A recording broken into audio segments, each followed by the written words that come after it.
back to another episode of Behind the Wall podcast. Today, my guest, he was a Polynesian All-American in high school, all Big Ten in college. The people around Penn State love him. Star defensive tackle for the Nittany Lions, Ellies. What's up, brother? Devon, thanks for coming in, bro. I appreciate it. Pleasure to be here, bro. No doubt, no doubt. You old man now, bro. Sixth year. Old man. What's bro. that like? Because I feel like it's such in a snap. You're just like it's like you're a young cat. You walking around now. Look around. You got like one because Hakeem Beamon's the only dude left in your class, right? No, Hakeem Smith. Oh, you got Sal Smitty. Wormley. Oh, that's right. We're actually deep 60. I forgot. Yeah. We got a couple. We got some veterans, dudes. We got a lot, but it's weird though, just because like you're right. The time flies like this. Like when you tell the young guys all the time, it feels like you got time, but trust you do not. And then on top of that, you walking around the locker room. You born in 2000. This kid's born in 2006. I'm sitting. I'm like, what? You said 2006? You said you never heard of old Usher? Oh, let it burn. You feel me? Like it's not the same. Like they weren't even old enough to sing T-Pain while he was still on the radio. You know what I mean? People don't know Devon's big music guy. Big music guy. What? Dude, I felt like I was just talking to someone today and they were like, yeah, we're bringing in like this 2028 recruit. I'm like, what? 2028. Like, stop that, bro. Think how old you're going to be at 2028. Oh, my gosh. It's ridiculous to think. Like, time moves so fast. So I remember I met Devon, I think we're going like 8 years ago now, bro. I think we've known each other for 8 years. Yeah. I remember I guess technically we met first on the field, but we'll get to that in a second, my freshman year. We'll get to that a little bit. But when me and Devon really first met, it was actually a track meet. Yeah. Neither of us were doing track though. That wasn't in the equation at all. Nah. We were both shot putting. But yeah. I remember he had we were in the same conference in high school, and Devon was nice at shot put, but I was a freshman just trying it out. The coach came up to me. You remember that? Yeah, because it was me, him, and Thomas Booker. Thomas Booker, he plays for the Eagles now. Yeah. We were all there, and the only other time I'd seen him was on the field situation. Whatever that was. We're gonna get to that. When me and Devon played each other in high school, we're gonna get to it. Yeah, but I had seen him, but he had gotten so much bigger. Like you had just blown up since the last time I seen you. Like we were around the same height with the last time we saw each other, and then you just skyrocketed, bro. I was like, who is this? Yeah, dude. I think I was because when we played back in that fall of 2017, I was like maybe 280. Dude, when I remember, because that was after the freshman year in the fall. Yeah. Dude, I got up to like 330. Like I was definitely, I had too much weight on, but I was like 6'6", like 330. 6'6", 330. I was like, oh my god. hey, nah. But you saw me. I'll never forget, bro. I got up, and that was funny enough. That was my last track meet, bro. I did two of them, and that was the second one. And I got up there. Devon threw like, what were you throwing as far as shot put? Bro, it was like 48. Yeah, he 50. was throwing like high 40s, low 50s and shot put. Bro, I got up there. Yeah, I just started. Yeah, and I would throw like a 30-footer. And I was like, dude, I didn't have no tech. I hated it. No technique, no nothing. I'm thinking he about to go up. Me and Thomas watching him. We like, oh yeah, he's about to launch it. You get up there and throw it 30. We look at each other like this. We like, yo. All right. Dude, I left. I was like, this is my last one. I told the track coach, I was like, yo, I'm sticking to football. I was like, I'm tired of the mess. I'm not doing it no more, bro. Yeah, I was fed up, but that was. It wasn't for everybody, bro. It's okay. Definitely not. You finished? Did you play through your senior year? Not really my senior year. Well, my senior year, I did a couple tournaments, but I didn't really take it serious. Like I did enough to qualify for states, and after that. Okay. I just went about my way. Yeah. It's always fun. Yeah, it's fun to dip around, like play some other sports. For the main part, it was just like, it was football around. But that is something I wanted to talk to you about was like your childhood. I know you came from a military background. Your father was in the military. Yes, so you moved around a lot. You was probably playing a bunch of different sports. Mm-hmm. Like what was that? How were you brought up? Tell the people a little bit about what your upbringing was like. Yeah. Well, I did move around a lot. I moved pretty much every 3 years or so. My dad was in the military for 25 years. He was in Special Forces for a while. Then he got into DINFOS. He was an instructor there. But I mean, it was kind of tough. But it was fun though, because you got to experience so many different places, meet so many different people. But then at the same time, you never really had like a core group of people that you can like go back to, other than your family, of course. Like I always had my family. My family was always there to talk if we needed to talk. But it was like, you know how you have your childhood friends or whatever, like up until like I was like 11, 10 or 11 or what's, yeah, about 10 or 11. I didn't really have like a real childhood friend that I could like call. That's hard, man. Moving around always as a kid, like I'm sure that was difficult.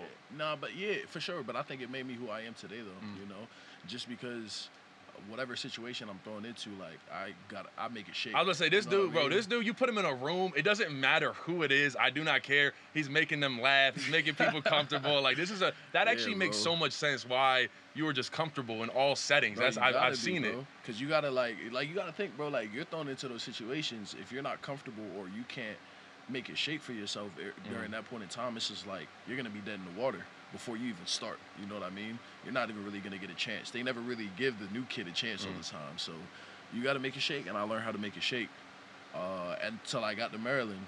Then when I got to Maryland, I started playing football for real.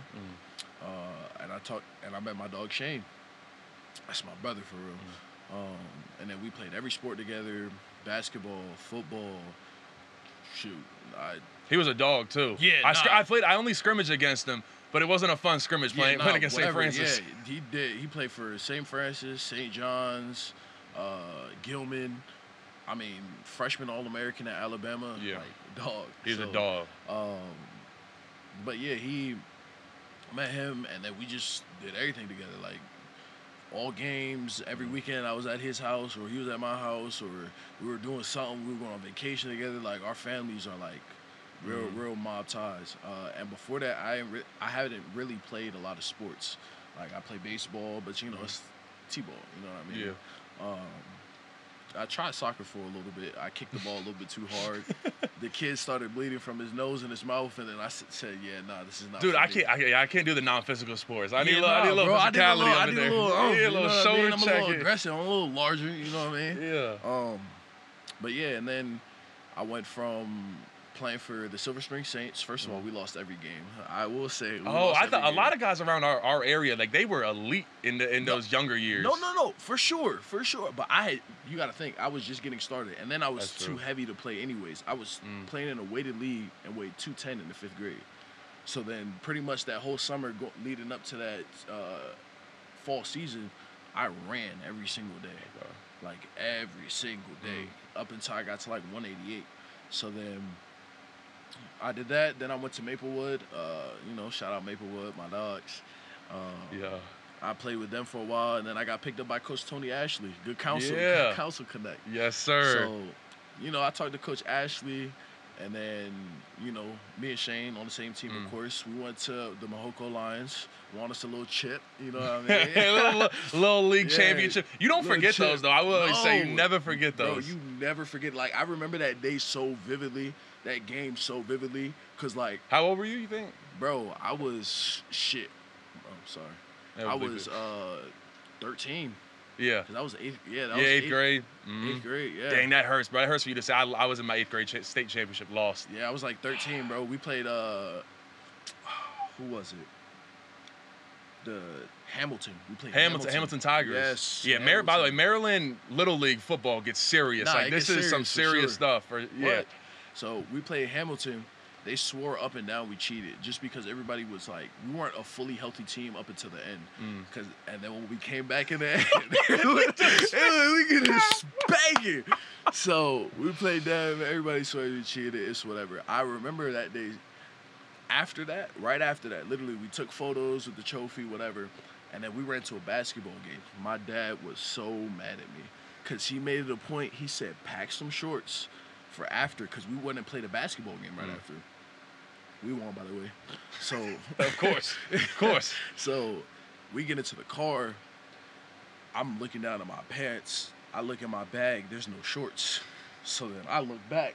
I look at Shane because we're all in the same car. I look at Shane. I say, "You got any extra shorts?" Like I whisper, like, "You got any extra shorts?" He said. Yo, that's the worst feeling as a kid. So your heart. My heart drops. I look at my dad. He said, "What?" I said, "Nothing. I'm just looking for my stuff." Then I look back down to my bag, act like, you know how, like, you try to hide you checking for homework. It's like the teacher says the homework. Like, nah, I swear it was in here. Like, Dog must have ate it. Wasn't there. Look back. I'm asking you, look in the back. See if I just threw it in the back, blah, blah, blah. Look back there. He looked back up at me. He go like this. I said, hey, Dad. Hey, Dad, I got something to tell Dad, you. I ain't got no shorts on me. So I'm a bigger kid. So I'm like, all right, maybe I can just use his shorts. He wearing some cargo shorts. You can't wear that during a basketball game. Eventually, somehow, by the grace of God, I find some shorts. Play the game.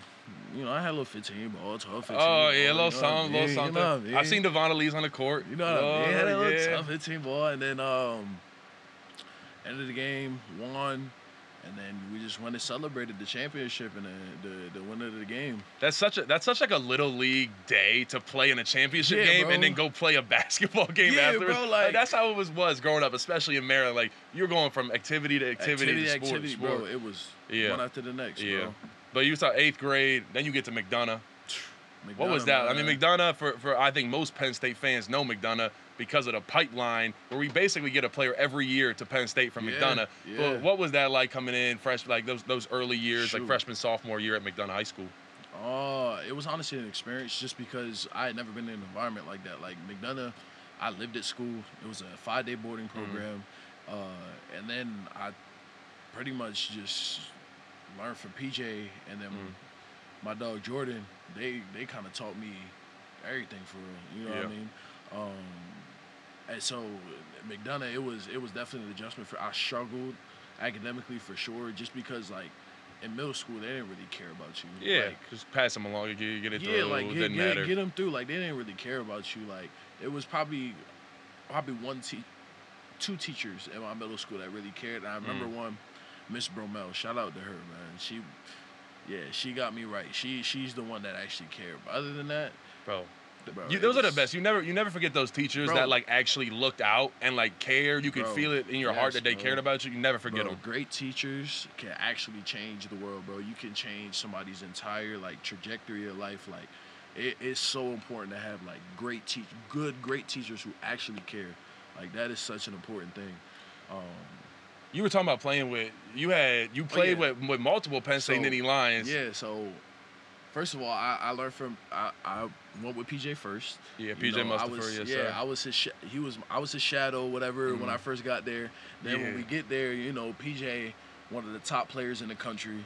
So at D tackle, so I'm watching him. I'm like, oh, okay, that's how you doing that. Okay, watching how he doing it, right? Then we continue on, you know.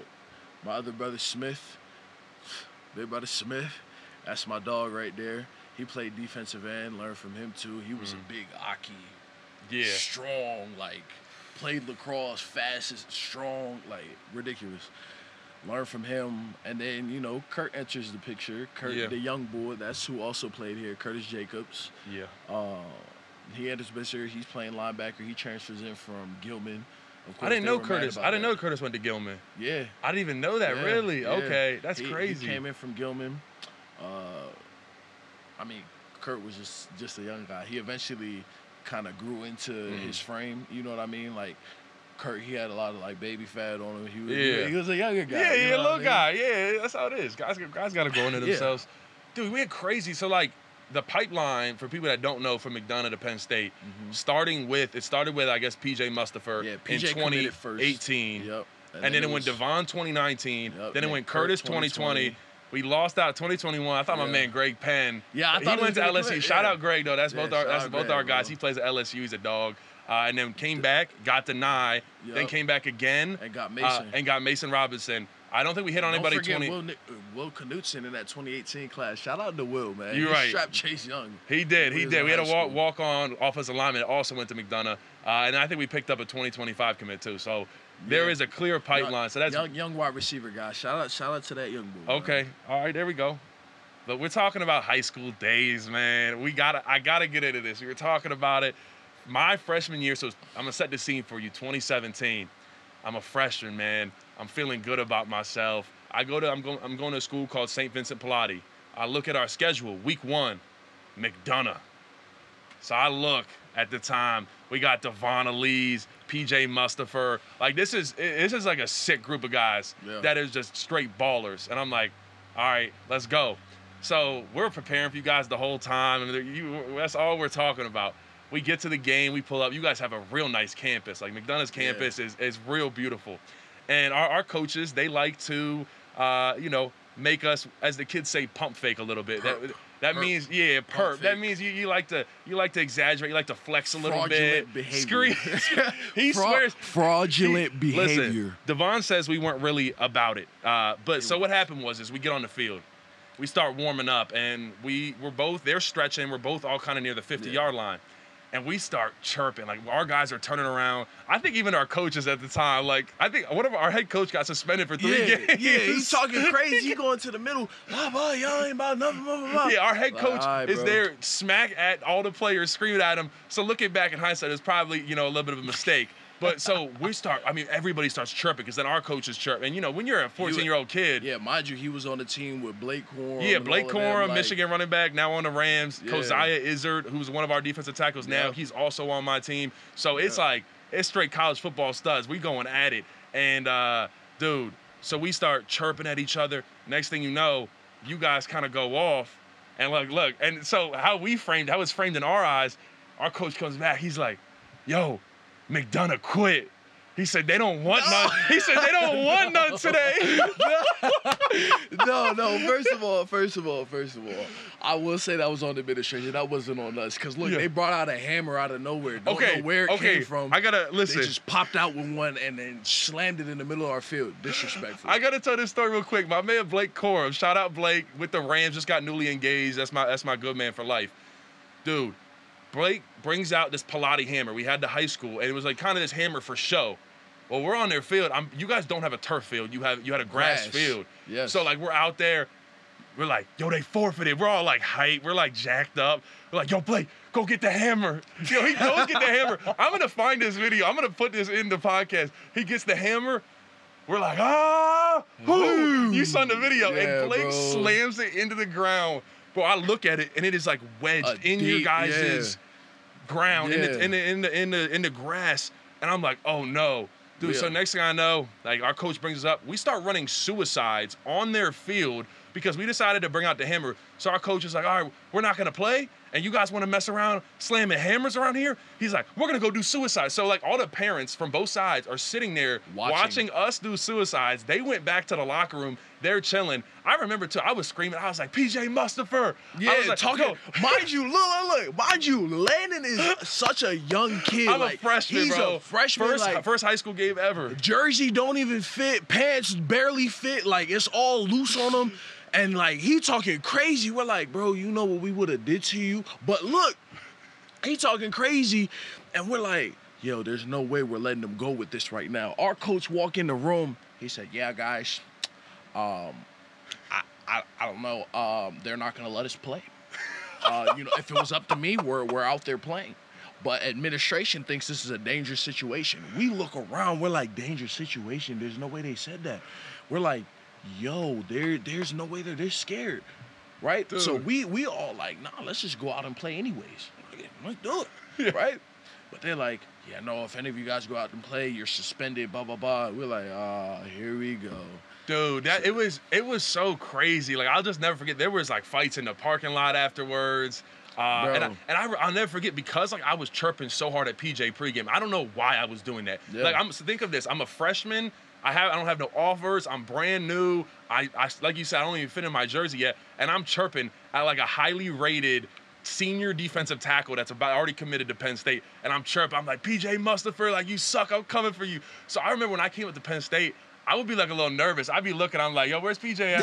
And like finally I came up to, he just, Big P just laughed. He's like, what's up, bro? You gonna join the family? So it was all love. Yeah. But I remember being nervous that like the first time I saw PJ again, like we had a little bit of beef. But that was my big bro ever since I got here. That was my dog. I know he was obviously meant a lot to you, not only at McDonough, but here at Penn State. I mean, you continuously just got to learn from him. That had to be amazing, man. Yeah, because, like, PJ, I mean, I don't know how he finna take this or, but he wasn't the most athletically gifted. You know what I mean? Like he wasn't like super fast. He wasn't super strong. But his technique, his attention to detail, the way he approached film, that work ethic, bro. You know what I mean? Like his work ethic, the way he approached the game was just so much different than anybody else's. That's why he's still doing his thing now. You know what I mean? With the Eagles, like the way he approached his body of work and how he played and how he handled himself on and off the field, like it just all aligned with winning football or being a successful player. You know what I mean? And so you couldn't really do, you know, love or hate him. You feel me? You're watching. You know what I mean? And you're taking notes because it'd be stupid of you not to. You know what I mean? You can't watch a successful individual such as himself and then not really take notes. Like he's done the work. He's put it behind him. He's put his best foot forward in every situation that he goes into. So it's like you can't do anything but respect him. So. Yeah, and may I say, the heart and soul of that 2022 like Rose Bowl team, at the end of the day, it was PJ Mustipher. Like that was who we looked to. You know, Tig would step up, say some things, Cliff, but like PJ, he was the heart and soul, man. I love that guy forever. I got so much love for him, man. But I want to transition a little bit. Yeah, don't gas him up too much. He gonna see I'll let him say. He's gonna say, I'll send this over to him. Nah. Hey, bro. Stay off the cookies, buddy. Lay off. So I want to transition though to you getting to Penn State. Decide to come here. You know, the coaches, they loving you up and recruiting you, feeling good. And then you get here and the rug's pulled out from under you. You said what? What was that like first getting here and then like that first camp? Because I know you got here in the summertime. You didn't early enroll. So what was that process? I mean, honestly, I struggled when I first got here. Just because my preparation wasn't what it needed to be. You know what I mean? Coming into the situation, I kind of just thought my athleticism would carry me. But I honestly struggled. It took me a little while to get the swing of things, which is okay. Everybody's on different timing. You know what I mean? But that transition from high school to college was like completely different. Like in high school, my senior year, you can ask anybody, like they didn't let me practice. Like they couldn't get an offensive play off because I'm going 100% every play. I'm not letting up on nobody. Hey, we about to see, bro. We about to see. We'll pull up a little film, high school film in a second. So it's like, so when we got into practice, I'm working on the things that I need to work on, but there was nobody there that could really like hang with me. So I didn't really practice my whole senior year. I mean, I did treatment, you know, did whatever I needed to do in terms of keeping my body healthy, but I did a couple reps here and there, came in for Thursday's walkthrough, got the plays, whatever we did. Then Friday, just went out and ball. Ball out. Yeah, you a gamer. That's called being a gamer, man. So, went out there. Yeah, so then my practice habits, they weren't what they needed to be. You know what I mean? And just overall, like in terms of my mentality and my mental, like I said, I relied on my athleticism a bit too much, and that transition for me a little while ago in terms of like how I needed to approach the game and what I needed to do, practice habits, all that. So it was definitely a big transition for me, for sure. Yeah. What was that like? I feel like as an offensive lineman, defensive lineman is so physical, bro. Like it coming in as a freshman, that's why wide receivers are able to excel earlier. But when you a young freshman, like it is rough. I was just talking today, like my first spring ball. I remember Smith Vilbert put me on my back. It was one-on-ones, start fast period. We're starting off the practice. I get out there, I'm at right tackle. I've never played right tackle before. And I'm like, all right, let's go, let's do it. Smitty lines up. I think at this point he's a junior, senior, like big dude already. Pancakes me on my back. I just hear, I think I see Devon Ellies like over top me like this, like going crazy. I'm like this. I go back to my dorm room crying. Like it is not easy. Like that beginning. Yeah, bro. Because it's a mental game at the end of the day, and like whether you like it or not, you're either gonna show up or get let down. To be honest with you, like you, regardless of however you come in, you got to be ready to perform. Like nobody cares about what happened the rep before that or what was going on the day before that, whatever the situation was, you're expected to come out and perform. Don't care if you're younger or older, you know what I mean? It's always the next man up mentality, and if you're not ready for that, I don't know if college football is ready for you. It is, bro. You got to be ready. You got to be physical, and that is something like as a defensive tackle too. I'm sure like it's different. Like you guys don't always get to get in the stat sheets all the time. People don't see what you guys actually do. Like you are the ones that are allowing them linebackers to make the play. You just like talk about that of how you guys are sacrificing, taking on a double team, stuff like that. Shoot, yeah. I mean, when you look at all the successful defensive ends here, like people watch that, but then they also don't see that on the interior, you're taking up a block or you're stepping outside and you're threatening that tackle.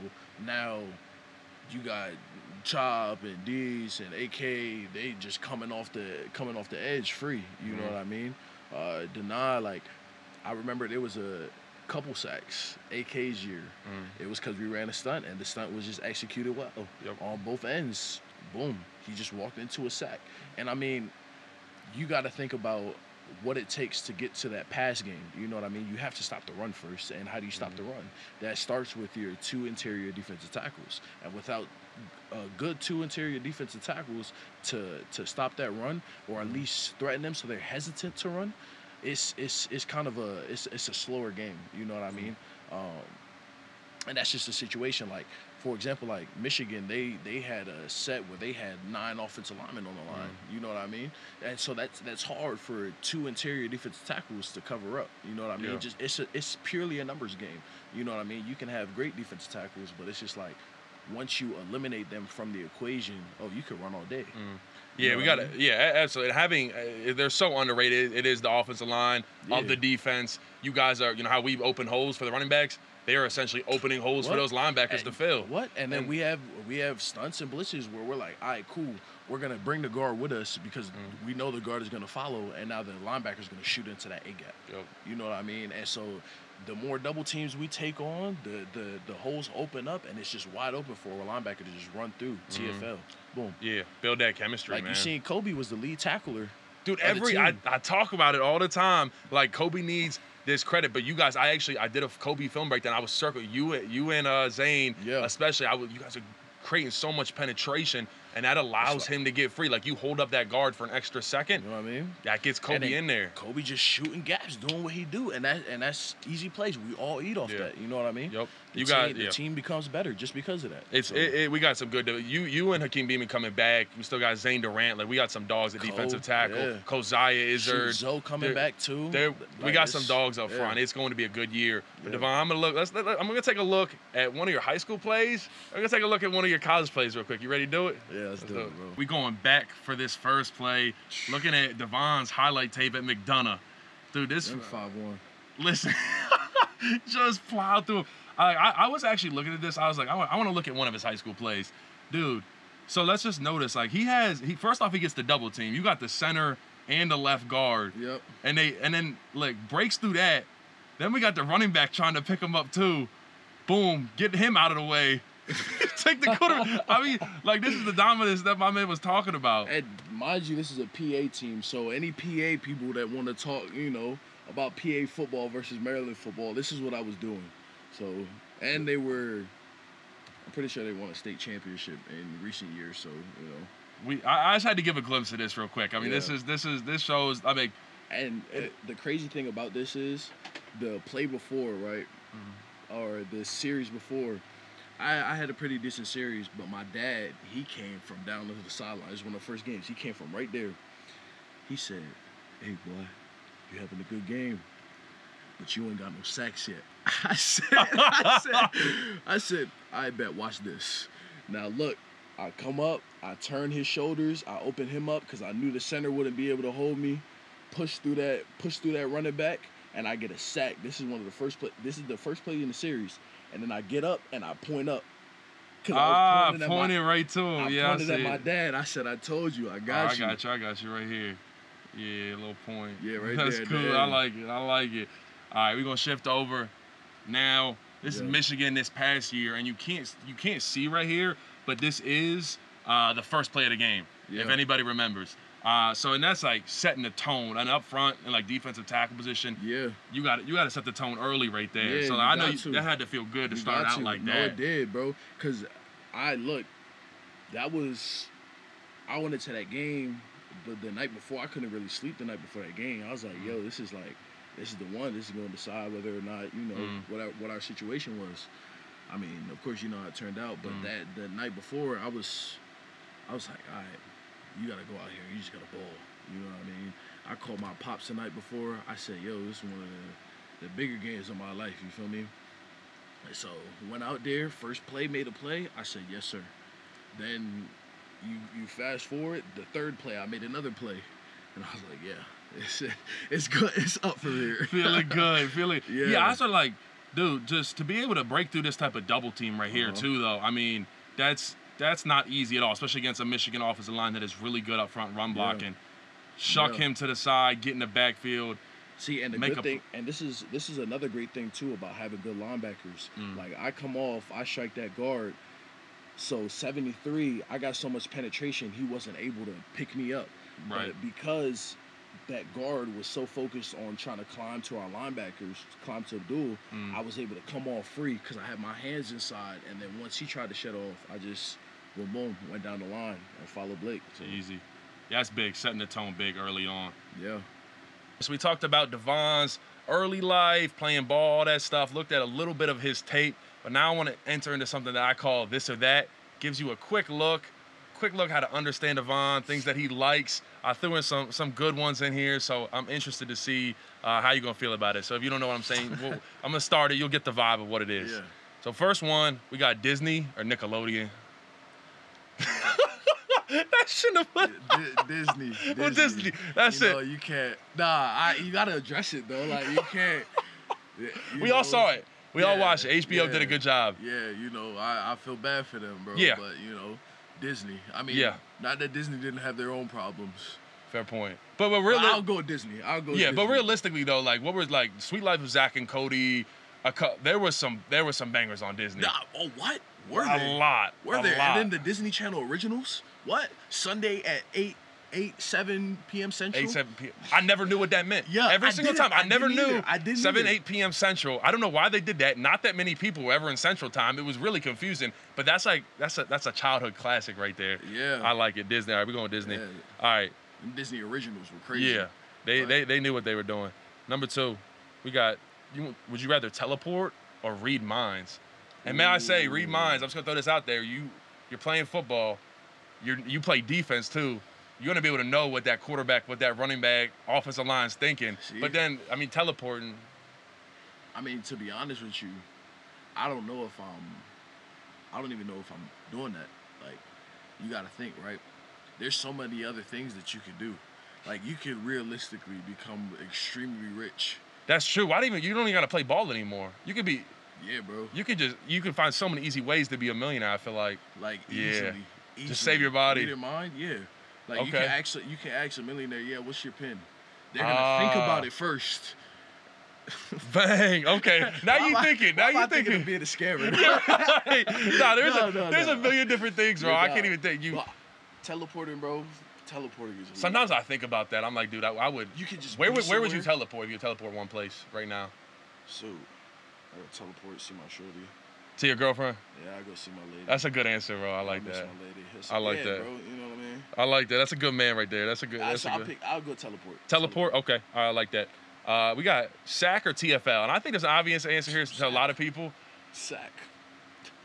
You think TFL? SAC. SAC. What? No question. No, SAC. SAC or a TFL fumble.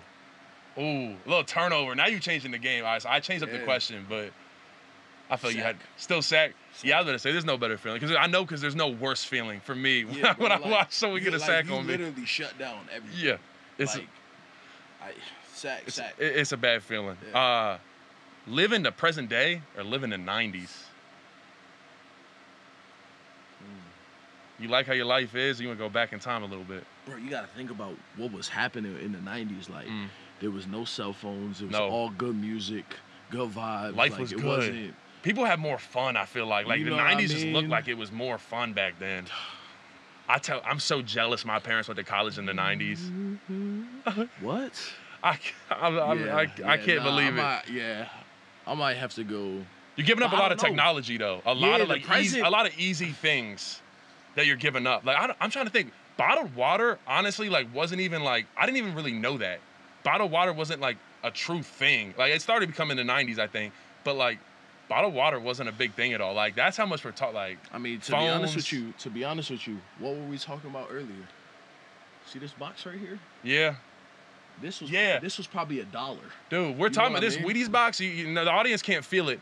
it is filled to the brim, and you feel a family size. This is like pretty hefty. Like it's not. It has to be filled up to here, right up here. Yeah, nah, real talk, and it's like full all throughout the bag. And this isn't even a family size. Yeah, nah. This will probably cost you $30 today. You know what I mean? It's shrinkflation, man. It's definitely a thing. So you sticking with the 90s? You want to go back and live in the 90s? I live in the 90s, no bro. question. Cartoons, everything, yeah, bro. Like the things were $5. You can get a lot with $5. That's true. You know what I mean? Like, yeah. Actually, yeah. I can't even get into it. I'm mad about it. Shout out my parents. But though. I love the present though. Don't get me wrong. It is. It's a good time, but hey, stuff going on. So. Yeah. Hey, so would you rather play? I know you've played in a snow game, but would you rather play in a snow game or like 100 degrees type deal? Yeah, I'll say the snow. You remember that Michigan State game? 2021, Michigan State. We get up to Michigan State. Dude, it is snows. It's like 4 or 5 inches of snow on the ground. The whole time. I couldn't feel my toes. I couldn't feel my hands. Oh, I loved it though. I didn't get a little bit tired during that game. Like that was probably one of my better games. Like I didn't get a little bit tired. I'm coming off the rock, blood flowing. Yeah, blood flowing. I'm heating up. I love that game. I mean, we lost that game, but I enjoy the snow. I enjoy playing in the cold. It's fun. It's a good time. You compare that to playing in the bowl game in Tampa, the Outback Bowl. Oh my gosh! Oh my goodness! I forgot the Outback Bowl in Tampa. It felt like it was 120 degrees out there. Like it was a turf field. There was no cloud coverage. It was all sun the whole game. I didn't have my field swag was 0. I had gloves and it was too hot to put anything on. Yeah, and then I had ankle socks, I think. Too hot. Yeah, that was that. I remember that was one of the hottest games ever. Yeah. I remember we were in hurry up offense. I just like stopped. I started to like give up. Like dudes were quitting. Like the defensive line was barely getting off the ball. And then we had guys already out too. Like that season, P was out. Yeah. Congo just went for the draft, so it was we only had 3 defensive tackles at the time. And 3 defensive tackles for a whole game, that is crazy. No, that's not easy at all. That's not easy at all. Shout out to my boy Smith though. Smith Vilbert, 3 sacks. 3 sacks. Penn State record. Oh my bowl game record. Smith 3 Vilbert sacks in a single game, and he's coming back this season. And he's coming back. That boy, and that boy's about 290. Oh my gosh. What? 6'6", 290. Look out for my man Smith Vilbert. Yeah. My last this or that though, Devon. Hawaii or Maryland? Hawaii, no question. Nah, okay. You live? Did you ever live in Hawaii for a while? Yeah, when I was younger. Okay. But it wasn't like super long where I could remember everything. Right. But I went back often. Shoot, it's a cool place. Honestly, I'll probably say Maryland. You know, like, of course, the island needs the tourism, but you got to think everything is imported from the mainland to Hawaii. It's a lot harder and like longer to get stuff. Yeah, and then on top of that, it's like everything is expensive just because of that. Like a pack of bacon there is $8, $9. Yeah. Yeah. No. Okay. I believe it. So the cost of living there must be like. Yeah, and then COVID just upped it even more, just because there wasn't that that trade system wasn't the same as it was before the quarantine. You know what I mean? So I don't know. I'll probably say Maryland, just because in terms of expenses and such, I will go with Maryland. But in terms of views, yeah. I'm saying I never got to go. I never got Polynesian Bowl. I got invited. COVID came. I was sick, man. All right. Hey, Devon, that's it for this or that. My last question I just want to ask you, as a veteran, 6th-year guy on the team, who's one dude on the defense that the Penn State Nittany Lion fans should look out for this year? Younger cat, too. You think's going to pop off a little bit. Younger guy. Younger guy? I got one in my head, sophomore, defensive end. I'm not going to say nothing. What you got, bro? Jameel Lyons, bro. Yeah. We got a couple dudes. I mean, it's gonna be fun. It's gonna be a fun year for this defense. I honestly don't think. I got Tony Rojas. Tony Rojas. Baller. That's gonna be a young guy that's gonna turn that corner. I feel like this year, like the way he's been approaching workouts and the way he's been operating on a day-to-day basis, from what I've seen, he's taking that step in terms of his level of play and his level of preparation. So I feel like Tony Rojas is going to be a good pick for a breakout player this year in terms of young guy. You know what I mean? Or young guys. So I like it, yeah. He's going to be a young star. Yeah. Look, that is all for today. Devon Ellies, I appreciate you stopping through, brother. Comment, like, subscribe. Appreciate y'all tuning in. See you next time. Yep.